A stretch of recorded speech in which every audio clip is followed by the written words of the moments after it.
What's up, guys? Tricks Ridiculous back with another video, and in this video we're going over an updated build for my ranged Thor. It's been quite a few months since I did put out my latest update on this Thor ranged build. I'll have the original down in the comments below, but I've got a few pieces of gear that really bring this build over the top into the next level. I think this is absolutely a meta build. This build is going to be a build you're seeing a lot. I'm seeing a lot of streamers, a lot of content creators playing this Thor, and it is absolutely one of the better builds in the game. I think you're going to be seeing it a lot in end game content, including the new Omega level threat.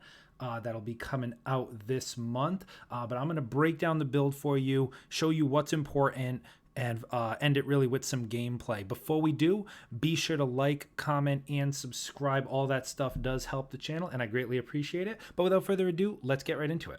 All right, boys, so here we are with my ranged Thor build. Now, like I said, this build is an absolute beast. It's guaranteed every attack is a crit. I'll show you how to do that in just a second. I wanted to first start off with just the statistics. I'll show you the gear loadout, and then we'll run through the skills quickly.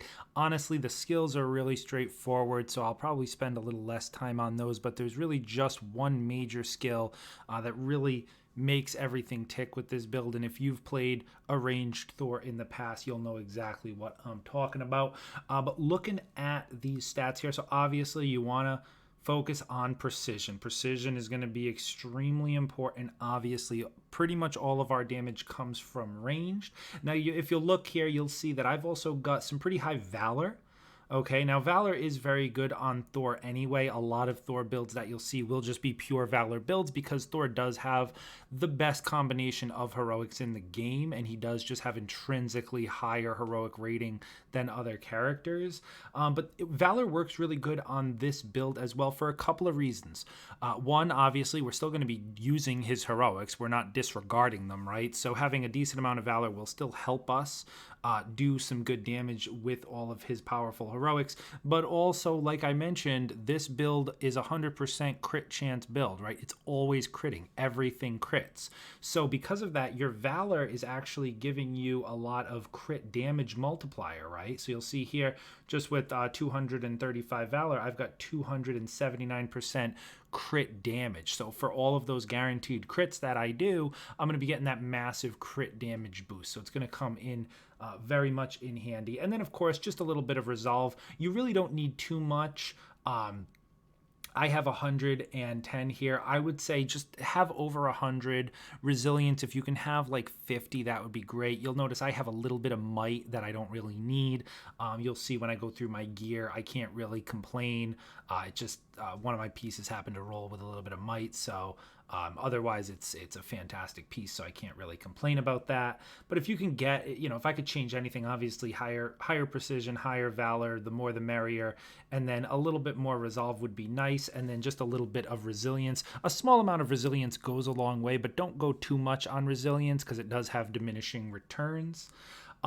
But with this build, like I said, it is a ranged build, and of course Thor flies, similar to playing like a ranged Iron Man, with missiles. You don't get hit a lot, right? You're kind of out of the way, kind of shooting your shot inward into the battle. You're not really in the thick of the fight, dodging and ducking and diving. You're kind of just on the outskirts, throwing your hammer in, spreading damage around, and then you have, when things do target you, you have quite a bit of an opportunity to get away from them. So it's very hard to actually get hit with this build. It's very easy to kind of stay safe, play safe. So you don't need too much resolve or resilience. I definitely wouldn't turn this into a tank build. However, a little bit of resolve and resilience will help you to not get one shot by enemies. All right, now going through the actual gear here. So your melee piece, this actually doesn't matter. We're not really going to be using melee at all. So this is more of a stat stick than anything. If you can get a better piece than this, go for it. All you're really looking for is just precision and possibly Valor and maybe resolve. You don't really care what the actual perks are on this. Again, you're not going to be really triggering any of your perks here. So for me, this piece had pretty decent precision, pretty decent Valor, and then intensity, not necessary, but not a bad stat by any stretch, just to have a little bit of. So I went with this piece. If I roll a better one, obviously I'll upgrade it, but this is good for me for now. All right, now coming to the range piece, of course, this is, the coup de grace of the build. Now, in my case, I got this Grips of the Storm after quite a bit of farming of the Cosmic event, basically trying to get a piece for Thor here. So I ended up getting one with Proficient buff and Targeted Tachyon Surge. It's not the most perfect piece in the world. If I had my choice, I would have it with targeted buff and targeted tachyon surge. The reason that's better, when you do your throw, right, the proficient buff only has a chance to trigger on the initial impact from the hammer, so it's only one chance of a trigger per throw. However, if you have targeted buff, what that's going to do is it's going to trigger with not just the initial throw, but all of the lightning as well. Those all count as ranged crits. So you're going to always trigger your targeted tachyon surge. If you have targeted buff, if you're lucky to have gotten a piece that has targeted buff as well, that will always trigger your damage buff and your tachyon surge buff every single throw. It'll be absolutely fantastic for you. With proficient buff, it's a tiny bit less consistent. It may take a throw or two, like you can see here. It's about 20%, obviously with additional perk chance. It's probably about a quarter, 1 in every 4 throws will trigger your damage buff. But it's still very, very useful. And it's the fact that you can get damage buff and tachyon surge buff both off of one piece a year is absolutely what really brings this build to the next level. Now, this pieces like this, like I said, you can farm this from the quest chains if you haven't already done them. You can really do it on every character. These were always obtainable through Tachyon Rifts. However, the drop chance was so low to be able to get it with, a proficient buff or a damage buff, especially with how rare it is to get an exotic in any circumstance from a Tachyon Rift, that it would take a lifetime of grinding to actually get a piece like this versus trying to get it from the actual event, where you have a lot more chances of exotic rolls. You can just kind of reset and try to do it again. And even then, it takes a tremendous amount of tries. But if you can, and, pieces like this is just Thor, but you can get this on Widow, you can get this on Hawkeye, on Kate Bishop, on Iron Man. Really try to get that damage buff and tachyon surge buff all in one piece. It'll be an absolute god piece for you. Now, this piece just happened to roll with Might and Valor, which wouldn't have been my preference, but I'm not complaining about it. A little bit of Might is not necessary, but the Valor is fine. If you don't have a piece like this, you can use a couple of different pieces. So you can just use a piece that has a regular tachyon, regular targeted buff, but then you'll want to just get your tachyon surge from something else, maybe something like a Girdle of the Storm that's just on a chance of defeating enemies. But if you can get here targeted buff just on a regular purple or yellow piece, you're going to be able to keep your damage buff up all the time. And then you see this piece, if you can even get something down at the bottom that has, chance defeating an enemy with a ranged crit, grants, whatever. Could be Heroic Charge Burst, could be defense buff, could be, intrinsic burst, whatever. Anything you can get there, that'll be just bonus. This is already a great piece because you're going to get damage buff all the time, and every enemy you kill is going to give you a heroic charge burst, basically, because you remember, we're doing 100% crits, right? So the range crit kills are going to happen all the time. So really, really good chance of getting that to proc all the time. You can also use this piece right here. In my last Thor video, I recommended the Grip of the All-Father, which is basically the legendary version of Grip of Fenrir's Maw. I don't have that piece anymore on this account just because that was actually a piece I had on PC, and then I've switched over as of that time to PlayStation. But Grip of Fenrir's Maw basically does the same thing.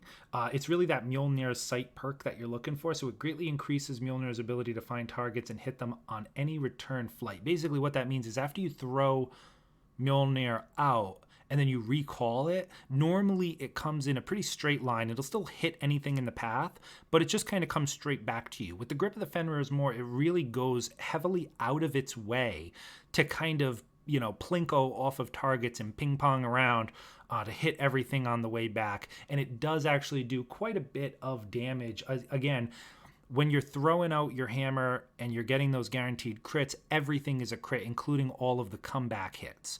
So you're going to be spreading out quite a bit of damage. This is an absolutely great piece to get. You can get it from any of the priority missions just as a random drop. So if you have this, this is an absolutely fine way to play ranged Thor. Personally, I have to go with the Grips of the Storm. This piece is just an absolute god piece. Being able to get that damage buff and the Tachyon Surge buff all on one throw is absolutely fantastic. And I've come to realize that the return ability of the Mjolnir hitting the enemies, it is very good, but it's not anything more than you can do just by using lightning. So obviously when you throw your hammer, you're going to spam quite a bit of lightning. And honestly, as long as you've got your buffs going and you're spamming lightning, you're going to be able to crowd control just as easily as if you're hitting enemies going backwards and forwards. So definitely recommend, having something like a Grip of the Storm here, or if you don't have that, like I said, just a regular targeted buff. Either one of those will really kind of keep this piece chugging along. For your defense piece, dealer's choice here. Obviously look for stats, and then I use a piece here that has a defense buff just because I essentially get my damage buff and my Tachyon Surge buff both from my ranged piece, so I can be flexible on my defensive gear. If I didn't have that, I would probably use something like a reactive buff where I could get a damage buff a little more reliably, but since I don't need that, I get a defense buff here. It's got, good stats. Really just look for stats and look for taking damage grants a defense buff. It's an extremely good buff to have that will really keep you alive very easily. And then down here in the 4 slot, again, if you're using a targeted buff here, and you don't have Tachyon Surge on your ranged piece, you can get Tachyon Surge here with something like a Girdle of the Storm. But if you don't need that, you can definitely go with the Cincture of Asgard Scion. This piece is absolutely fantastic.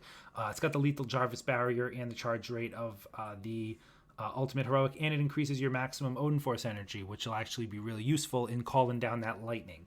I happen to get a piece here with a really good roll, so that's what I'm using. Over here to the minor artifacts, no real surprise here. Double blue ISO, absolutely what you need. Most of your damage, if not all your damage, is going to be coming from your ranged throws, so this is kind of a no-brainer. And then coming up to the major artifact, now you've got a few options here. So I use the Tactagon just because it's going to give you that extra status damage. However, what you could also use as well is the Nornstone of Lethal Will. It looks like my stats are going to go down heavily from this, but it's really not that much. It's only 10 Might and 10 Valor. And then this can have you essentially increasing your crit chance while your damage boost is active, and then increases your damage buff for 4 seconds. Now, the crit chance doesn't matter too much because we have the guaranteed crits anyway, but the duration of the damage buff is pretty important. That's a pretty strong buff, especially, if you only have the proficient buff here, right, versus a targeted buff. If you have targeted buff on this Grip of the Storm, you don't even need to worry about it. You will always have both buffs up 100% of the time. But if it's a little inconsistent for you getting damage buff, then go with the Sacred Nornstone. That'll make it a little more consistent for you to keep up damage buff at all times. But if you're not really concerned about it, you can go with the Tactagon. That'll absolutely give you what you need for that little extra elemental damage. None of the other ones are really worth it. You'll notice here that I have a Ring of Nebelung at 10. That's only because I keep a Ring of Nebelung at 10 on everybody, just because I believe when more 4-player co-op content comes out, there's going to be a lot of, orb generation in 4-player co-op games. So I think the ring is going to be useful on every character, but that's a side note from the build. But that's really it for the gear. Again, really just focus, precision, valor, resolve. Try to get that Grip of the Storm if you still have the chance to get it. Otherwise, just get something with targeted buff. And then really, just go from there. I'll show you the skills now, just kind of bring you through the basic stuff of what you need to know, and then I'll end off with some gameplay. All right, guys, so here we are on the skill tree. So the skill tree is really straightforward for this Thor, I promise you, so I'm not going to really spend too much time on it, but here's a snapshot of the specialty tree. We're going with the pretty standard stuff, Ymir's Wrath, We're going with Hell's Anger for the extra crit damage and crit chance for us and the teammates. This one looks tempting, the Asgard's Fortune, but it actually doesn't work, at least in my experience. I never get a Heroic Orb to drop from this, so I disregard it. Coming over to the Assault Heroic, using the Son of the Elder Gods and using the Rolling Thunder. I actually recently switched to Rolling Thunder. When the game first came out, this actually did not work. This was not a perk that worked, but in a recent patch, I guess, it did fix it. So definitely use this. Make sure you're using your God Blast on smaller enemies, large crowds, because it's going to refund you quite a bit of that God Blast energy right back. All right, and then coming over to the Ultimate Heroic, pretty straightforward, Muspelheim's Torment. So the reason we're using this is actually not for the extra damage, because the extra damage it actually deals is pretty minuscule. It's not really anything noteworthy, but it does turn your Bifrost into a Plasma Elemental Bifrost. The reason that's strong is because Shock is primarily a setup element. So, if you're using Thor's God Blast, or you have like maybe a Widow or an Iron Man on the team, or even a Hawkeye who can shock all enemies and keep everybody shocked, especially bosses, you'll actually get battery effect right from your Bifrost, because it'll be a burn Bifrost, a Plasma Bifrost, and that'll work with that shock that's already been applied. So really, really strong to use that. And then just using Odin's Blessing from the Realm, pretty much the best one on this tree anyway. So pretty straightforward there. And then coming over to the mastery tree, this is where it's important. So for most of the skills on here, just take a screenshot. Honestly, it all just follows range damage. So if you have a choice between melee damage or range damage, obviously just pick range damage like this. It's pretty straightforward, right? So stun damage, range damage, or light combo finishers, go with the range damage. It's a ranged build, right? It's pretty straightforward. The only really important thing that you need to know and really makes the whole build work is right here, critical throw. So you hold R2, then release precisely when the hammer flashes to guarantee the throw inflicts 20% increased crit attack damage. All right, now what this skill doesn't tell you is that the throw will also always be a critical throw. It will always be a crit hit. It'll be 100% crit chance if you time the throw right. All right, it doesn't say that, but that is how it works, and that is why the build is so strong. All right, so you'll notice in the gameplay, it's really just as long as you let go of the throw exactly when the circle fills up, you'll notice that everything I hit is going to be a crit. And the way it works with Thor, as long as the throw itself is a crit, everything about the throw will be a crit. So what that means is, you throw the hammer, it lands, it's a crit, and then all of the lightning that you call down will also be crits. And then when you call the hammer back and it hits guys on the way back, those will all be crits as well. So as long as you throw the hammer at the exact right timing, from when it leaves your hand to when it comes back, anything that happens is going to be a crit. All right, so very, very, very powerful, and it's the reason that something like targeted Tachyon Surge works so well. And that's why if you can have targeted buff as well, right, it's going to keep these up all the time, because everything's going to be a crit. You're going to be, you'll activate your lightning, you'll see about 7 or 8 crit numbers, and every single one of those is a 35.8 chance in this case to trigger a damage buff. So you're going to be able to have all of that stuff up at all times. All right, so very, very, very powerful. And again, being that we're also using High Valor, it's going to up that crit damage as well. So the whole package, it all just smooths out so perfectly. So anyway, that's the build. I'm not going to bore you guys with any more details. That's really all you need to know. I'll leave you guys with some gameplay. Let me know down in the comments if you're playing this build, if you're thinking of playing Ranged Thor, if this guide kind of helped you at all.